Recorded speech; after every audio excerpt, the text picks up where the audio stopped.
Hello doctor Dipankar. আজকে আমি কথা বলবো কমন মিস্টেক যেটা ম্যাক্সিমাম প্যারেন্টসরা করে যখন বাচ্চাকে কমপ্লিমেন্টারি ফিডিং শুরু করে। মিস্টেক নাম্বার 1, ম্যাক্সিমাম প্যারেন্টসরা দেখি সলিড খাওয়া বাচ্চাকে ঘুম পাড়িয়ে বা লাইং ডাউন পজিশনে রেখে খাওয়ায়। এটা অলওয়েজ অ্যাভয়েড করবেন, কারণ এতে বাচ্চার চোকিং হওয়ার চান্স থাকে। তো অলওয়েজ চেষ্টা করবেন বাচ্চাকে বসিয়ে খাওয়ার।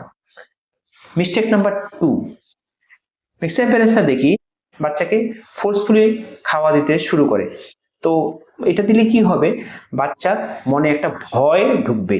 এতে বাচ্চা খাওয়া দেখলে বা খাওয়ার বাটি দেখলে খুব কান্নাকাটি করবে বা মুখ খুলবে না। তো এতে অলওয়েজ হিতে বিপরীত হয়। আর সবসময় মনে রাখবেন, বাচ্চাদের পাকস্থলী বা স্টোমাকের সাইজ ছোট থাকে, তো বাচ্চারা অল্প অল্প করেই খায়। আর তার উপর 6 মাসের পর থেকে বাচ্চাদের গ্রোথ রেটটা অনেকটাই কমে যায়। তো বাচ্চাদের শরীরে ক্যালোরি ডিমান্ড থাকে না, তাই বাচ্চার খিদের প্রতি চাহিদা কম থাকে। তাই আপনি দেখবেন বাচ্চার অ্যাক্টিভিটি কেমন আছে, প্লেফুল আছে কিনা, সেগুলো যদি ঠিক থাকে এটা নিয়ে কখনোই দুশ্চিন্তা করবেন না। মিস্টেক নাম্বার 3, বাচ্চা খাচ্ছে না, তো ম্যাক্সিমাম প্যারেন্টসরা কি করে ফর্মুলা ফিডিং খাইয়ে দেয়। তো এতে করে কি হয়, পাকস্থলী ভরে যায়, বাচ্চার খিদে পায় না, তাই বাচ্চা সলিড খাওয়ার খেতে চায় না। এতে করে বাচ্চার শরীরে মাইক্রোনিউট্রিয়েন্ট ডিফিসিয়েন্সি, আয়রন ডিফিসিয়েন্সির অভাব দেখা যায়।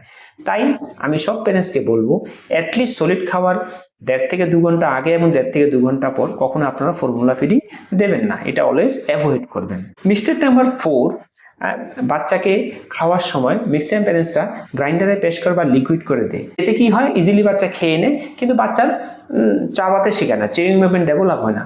তাই সবসময় মনে রাখবেন, বাচ্চাকে যখন 6 মাসের পর থেকে শুরু করছেন খাওয়া, ম্যাশ ফর্মে দেবেন।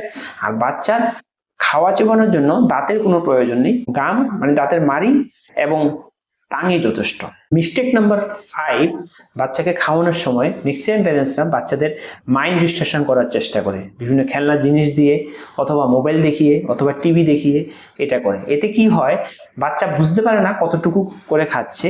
তো মা যতগুলো খাওয়া নিয়েছে সবগুলো দেওয়ার চেষ্টা করে। তো এর ফলে কি হয়, অনেক সময় বাচ্চা ভমিটিং করে, ইনডাইজেশন হয়, পেটে গ্যাস হয়। আর তার চেয়ে বড় কথা, ওভারফিডিং এর জন্য অনেক সময় আমরা দেখি বাচ্চার ওবেসিটি ডেভেলপ হয়।